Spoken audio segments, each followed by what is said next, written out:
aksyon ng KOJC legal team upang mapanagot ang utak sa di makataong search operation. Pero paglilinaw ng KOJC Legal Counsel, hindi kasali sa mga sinampahan ang mga ordinaryong pulis, kundi ang may mga kakayahan lamang na ipag-utos ang naturang search operation. Kabilang na dito ang mga general, colonel at sa Department of Interior and Local Government Secretary Benhur Abalos. So, in effect, it was a violation of Rule 113 Section 11. So, pasensyahan na kung ma-filean kayo po ng kaso. Pero ipaalam namin ha, wala kaming finailan na kaso ng mga ordinaryong mga pulis po. Swerte wala naman. kaming finailan. Ang mga general po ang aming finailan at mga colonels na nandun na nagbigay ng order po. At saka po, si Secretary Abalos kasi siya naman po ang DILG Secretary. Walang personalan po ito kasi nangyari yun na involving 4 different regional commanders. Correct. That can only be done if there is the imprimatur of the Secretary of Interior and Local Government and the Chief of the PNP. That's why we included them as respondents po. So, concerning naman doon sa yung na-file na namin yun. May pahabol pa nga na mga ibang kaso pa, no? Pero as to violation of unlawful arrest under Article 269, Article 128 at saka ibang Article 132 interruption of religious worship, na file na namin 'yon. At saka sa mga general, makakatanggap na po kayo ng mga subpoenas po, no? And then yung sa isa namang violation na sabi ko na kanina, yung mag-put up ng reward from private unknown sources. No, that's a stark violation of Section 7D of Republic Act 6713 in relation with Section 3C of RA 3019 po. So, marami pong na-violate dito, and it's just so sad that the executive department, which is tasked by our constitution to implement the law, is the one now violating the very laws that they are supposed to implement. Para naman kay Dr. Lorraine Badoy, dahil sa mga nangyari walang karapatan si Ferdinand Marcos Jr. na magsabing sundin ng batas dahil siya mismo ang numero 1 violator nito. Correct.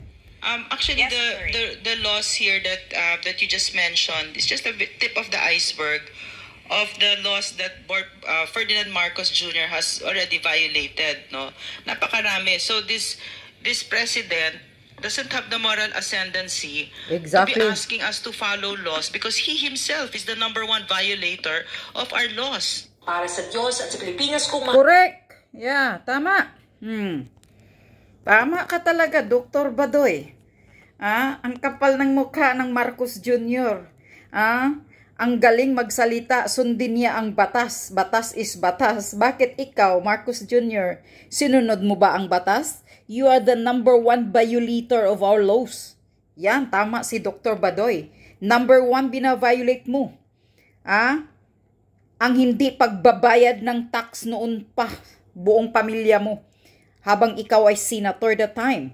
Ilan ang mga taxes na babayaran mo? You are tax violator. Bilyon ang taxes ninyo na hindi ka nagbabayad. Siguro ngayon, kasi naging presidente ka na, baka thank you na yung bilyonis mo na mga taxes na bayarin ng Marcos. Number 2, Marcos Jr. Yang pagiging authoritarian mo. According to PRRD, ikaw ay isang authoritarian na parang diktador ang sinusunod mo. Katulad ng ama mo, naging adiktador. Ano yan? Hindi ba yan paglabag sa batas? Sinunod mo ba ang batas? Number 3, pagsisikil, panggigipit sa karapatan naming mga ordinaryong Pilipino, sa aming freedom of speech. Hindi ba yan paglabag sa batas? Sinusunod mo ba ang batas? Binigay mo ba sa amin ang human rights namin, karapatan naming magsalita? Na halos lahat na ngayon gusto nyong patatahimikin, pati mainstream media, tahimik na, ayaw nang magsalita, takot na, kasi tinatakot ninyo. Sabi ni Maharlika, sinungal-ngalan ni Lisa Marcos yung mga mainstream media, mga mukhang pera, kaya hindi na nagsasalita dahil takot, yung iba tinatakot. Yan ay isang paglabag sa batas, pagsisikil, panggigipit sa karapatan namin. We are democratic country. Hindi mo yan dapat gagawin. Ikaw ang number 1 law violator, Marcos Bangag. So number 4, yung hindi mo pagsunod, pagkinig sa mga hinaing ng taong bayan. Katulad niyang ngayon na ipapahamak mo sa gera ang mga Pilipino. Nagpapapasok ka ng EDCA basis without telling the public. Hindi ba yan paglabag sa batas? Labag sa konstitusyon pa yan. According sa mga lawyers dyan.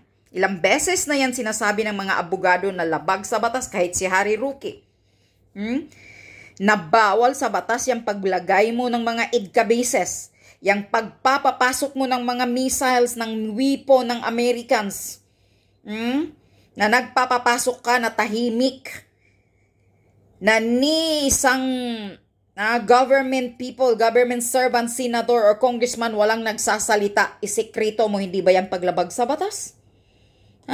Ikaw, Marcos Jr., ang hindi mo naintindihan kung ano ang batas ng Pilipinas dahil ikaw ang walang alam at talagang may problema yung utak mo. Patambling-tambling yung mga pag-iisip mo. Yun. Kaya ikaw, you yourself doesn't know what is the meaning of law. Ay, di mo alam ang batas ng Pilipinas dahil nga wala ka nang natapos nga si Second-year college, ewan anong kurso mo, puro pagpulburunik lang yung natapos mo. Tapos ngayon, sabi pa ni PRRD, pumasok kayo sa Malacanang, umupo kayo sa gobyerno, wala kayong kaalam-alam kung anong gagawing magpapatakbo ng bansa. Ikaw, mahiya-hiya ka naman, Marcos, Bongbong Marcos. Mahiya ka naman, magkaroon ka naman ng delikadisa. Huwag kang kapit-tuko, mag-resign ka na. Ang dami ng mga Pilipinong galit na galit sa iyo, kahit mga military, mga men in uniform, marami ng mga galit sa iyo. Huwag mong hintayin na hihilain kanila. Siyempre, ayaw nilang magsalita dahil nga ginigipit. Yung panggigipit mo pa sa mga mayors, kay Mayor Rama, yung mga pagsuspindi mo sa mga kumukontra sa inyo, sa gobyerno, sinususpindi ninyo, o ano yan, hindi ba yan paglabag sa batas? Alam mo ba kung ano ang meaning ng batas ng Pilipinas? Ikaw ang number 1 violator, jutang ginimis ka. Kapal ng mukha mo. Sana magiging katulad ka ni Rimulya. Bigla ka na lang atakihin. Manigas ka, Marcos Jr. Yan ang nababagay sa iyong kabangagan mo at sa kakapalan ng mukha ninyong walang hiya ka. At yang tanggal mo ng mga pangkabuhayan ng mga farmers natin. Hindi ba yan paglabag sa batas? Puro import yung ginagawa mo, hindi mo man lang sila tinutulungan. Tapos ngayon, ang galing-galing mong magsasalitang sundin ang batas. Jutang ina ka. Putang ina ka. Huwag mong sabihin sundin ang batas dahil ikaw ang number 1 violator. Tax evader. Bilyones, ilang bilyon ang tax ninyo. Jutang Marcoses, magbayad ka. Kaya yan siguro ang gusto mong magpresidente ka noong tumakbo ka para siguro matangkyo yung mga bayarin yung mga bilyones na tax ninyo. Ano yan? Tapos ang kapal pa ng mukha mo na magsasalita ka sa taong bayan na magbayad ng tax para ano? Pababayarin mo kami ng tax para ibulsa ninyo, nakawin ninyo left and right. 90 billion ng PhilHealth nasaan na? Maharlika funds na billion, ilang billion, 72 billion ba yun, Maharlika funds? Nasaan na ngayon? Ano nang balita sa billion-billion na pera na yun sa Maharlika funds? PCSO. Anong nangyayari sa mga loan baiter ninyo? Kayo lang ang nananalo. Tanungin mo yung asawa mo.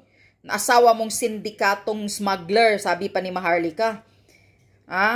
Kasabwat nyo. Ngayon, ikaw, sabi pa ng dyan sa KOGC, ikaw ang mastermind, Marcos Jr. sa paglusob ng Kingdom of Jesus Christ. Ngayon, bulabog ka na. Kaya, hintayin mo lang. Pagkatapos ng term mo, sunod-sunod na ang kaso mo. Ngayon, mahirap ka naman kasuhan dahil may immunity ka, dahil presidenting inutil ka pa dyan. Presidenting bangag ka pa dyan sa Malacanang. Pagkatapos ng pagka-presidenting bangag mo, dyan mo nahaharapin yung mag-asawa. Sabi pa ni Maharlika, kalad ka rin kanya. Lalo na yung asawa mong walang hiyang pakialamera. Pakialamera ang gustong i-appoint. Sabi pa sa libro ni Atty. Vic Rodriguez, puro yung may mga isyong mga korupsyon, mga extortionista. Kaya tinanggal si Vic Rodriguez dahil ayaw ni Vic Rodriguez ng mga pinapanigan na nirerekomenda ni Lisa Marcos na mga i-appoint daw na puro may mga isyo sa korupsyon. Yan ang gusto ni Lisa Marcos. Nandyan yan sa libro, Kingmaker na libro ni Vic Rodriguez. Ang buong katotohanan nasa libro ni Vic Rodriguez. Sige, Lisa Marcos at Bongbong Marcos, kasuhan nyo si Vic Rodriguez kung hindi totoo lahat yung sinusulat niya dyan. Kasuhan nyo. Tahimik kayo sa libro ni Vic Rodriguez dahil totoo. Mga walang hiya kayo. Kaya ikaw, Marcos Jr., ikaw ang number 1 violator ng batas ng Pilipinas. So mahiya-hiya ka. Yung mukha mong kumakapal na, namamaga na sa kapulburon mo, manigas ka ang susunod dyan sa iyo.